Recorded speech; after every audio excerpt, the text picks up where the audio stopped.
Assalamualaikum warahmatullahi wabarakatuh. Waalaikumsalam warahmatullahi wabarakatuh. Sistem operasi ingin mempresentasikan tentang struktur dasar sistem operasi. Sebelumnya kita perkenalkan dulu. Yang pertama ada Abdurrahman Rifki Al-Khairi. Kalau Ki, kedua saya sendiri, Formulana Farad Muhajib, dan yang ketiga kawan saya Dimas Satrio Eka Saputro. Di sini kami ingin mempresentasikan tentang tugas pertemuan 4, yaitu struktur dasar sistem operasi.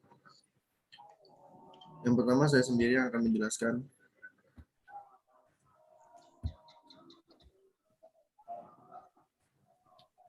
Terdapat 5 struktur dasar yang digunakan untuk membuat atau mengembangkan sistem operasi, yaitu yang pertama monolitik sistem atau sistem monolitik. Deskripsi. Sistem operasi sebagai kumpulan prosedur yang dapat dipanggil oleh prosedur lain jika diperlukan. Prosedur ini terdapat di dalam kernel atau inti, menggunakan konsep kernel loadable, modules guna pengembangan, pengujian, dan fleksibilitas sistem operasi. Yang kedua ada karakteristik. Prosedur dapat saling dipanggil oleh prosedur lain di sistem bila diperlukan dan kernel berisi semua layanan yang disediakan sistem operasi untuk pengguna. Inisialisasinya terbatas pada fungsional perangkat keras yang terbagi menjadi 2 bagian, yaitu kernel program.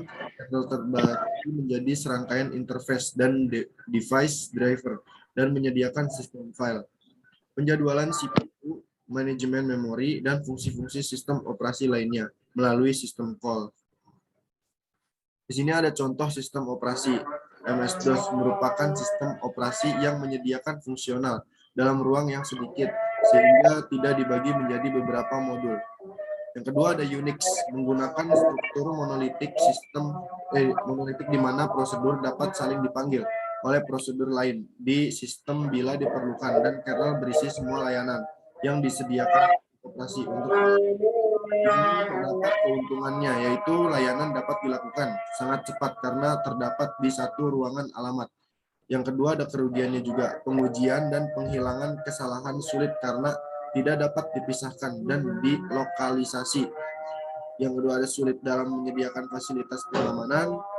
Lalu ada merupakan pemborosan bila setiap komputer harus menjalankan kernel monolitik sangat besar, sementara sebenarnya tidak memerlukan seluruh layanan yang disediakan kernel. Ada tidak fleksibel, lalu kesalahan pemrograman satu bagian dari kernel menyebabkan matinya seluruh sistem. Di sini ada contoh gambaran penerapannya. Ada application program, resident system program, MS-DOS device drivers, dan yang terakhir ROM BIOS device drivers. Yang kedua ada sistem berlapis. Deskripsinya yaitu sistem operasi yang dibentuk secara hierarki berdasar lapisan-lapisan, di mana lapisan bawah memberi layanan terhadap lapisan di atasnya. Lalu ada karakteristiknya. Karakteristiknya sendiri yaitu lapisan yang paling bawah dalam perangkat keras, dan yang paling tertinggi adalah user interface. Sebuah lapisan adalah implementasi dari objek abstrak yang merupakan enkapsulasi dari data dan operasi yang bisa memanipulasi data tersebut. Struktur berlapis dimaksudkan untuk mengurangi kompleksitas rancangan dan implementasi sistem operasi. Tiap lapisan mempunyai fungsional dan antarmuka masukan keluaran antara dua lapisan bersebelahan yang terdefinisi bagus. Nah, di sini ada tabel lapis-lapis dalam sistem berlapis ada 6, yaitu lapisan 5 namanya the operator, lapisan 4 user programs, yang lapisan ketiga ada I/O management, yang kedua ada operator perangkat communication, yang pertama ada memory and RAM management, dan yang terakhir processor allocation and multiprogramming. Selanjutnya akan dijelaskan oleh Dimas Satrio Eka Saputro.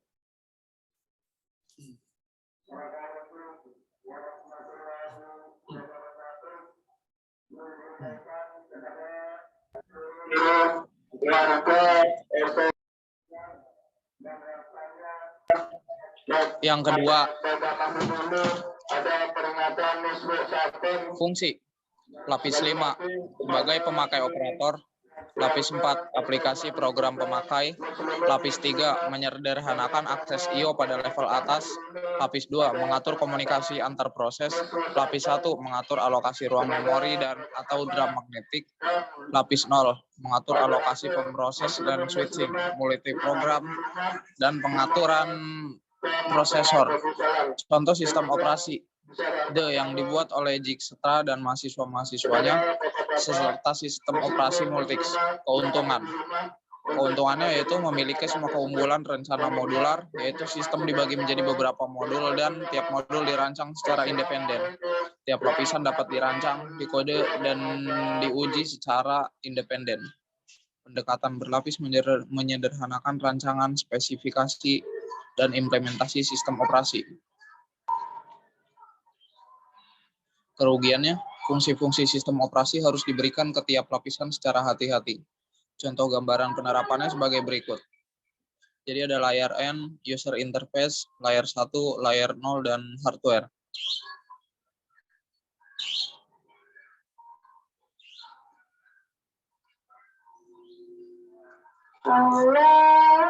Kemudian yang kelima, sistem mesin maya, virtual machine. Deskripsinya, sistem operasi yang melakukan simulasi mesin nyata yang memberikan fleksibilitas tinggi dan memungkinkan sistem operasi yang berbeda dapat dijalankan pada mesin komputer tersebut atau dapat juga disebut operating sistem emulator. Kemudian untuk karakteristiknya, mesin maya mempunyai sistem time sharing yang berfungsi untuk menyediakan kemampuan untuk multiprogramming dan perluasan mesin dengan antarmuka yang lebih mudah. Contoh sistem operasi Windows NT, Linux dengan Dosemu. Keuntungannya, pengembangan sistem dikerjakan pada mesin virtual, termasuk di dalamnya mesin fisik dan tidak mengganggu operasi sistem yang normal. Kerugiannya, konsep mesin virtual sangat sulit untuk mengimplementasikan kebutuhan dan duplikasi yang tepat pada mesin yang sebenarnya. Contoh gambar penerapannya ada proses, kernel, dan hardware, programming interface. Kemudian proses menuju ke kernel, ada VM1, VM2, VM3, kemudian virtual machine, implementation, dan hardware.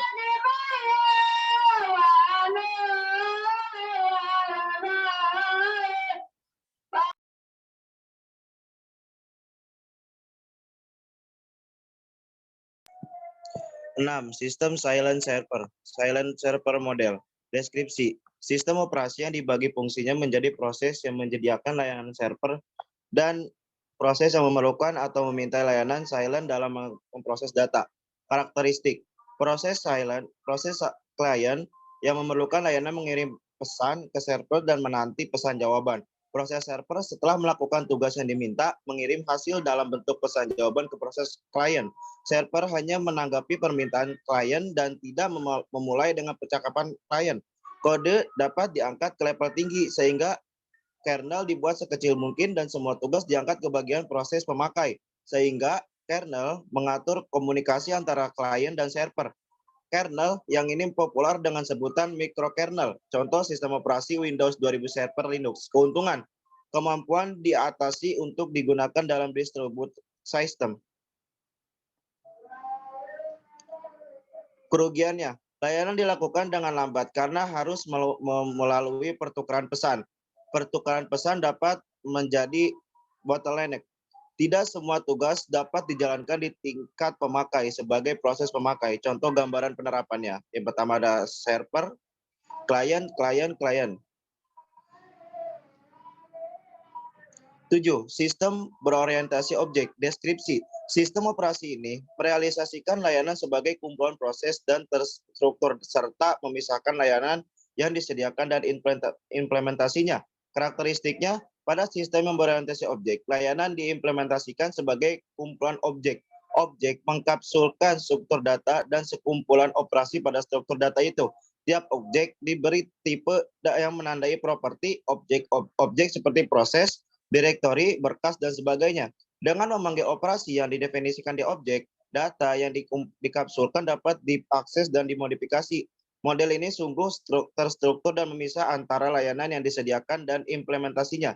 Contoh sistem operasi Amoeba, Eden, Kernel, Windows NT. Keuntungannya, terstruktur dan memisahkan antara layanan yang disediakan dan implementasinya. Kerugian, Sistem operasi MS Windows NT telah mengadopsi beberapa teknologi berorientasi objek, tetapi belum keseluruhan. Contoh gambaran penerapannya.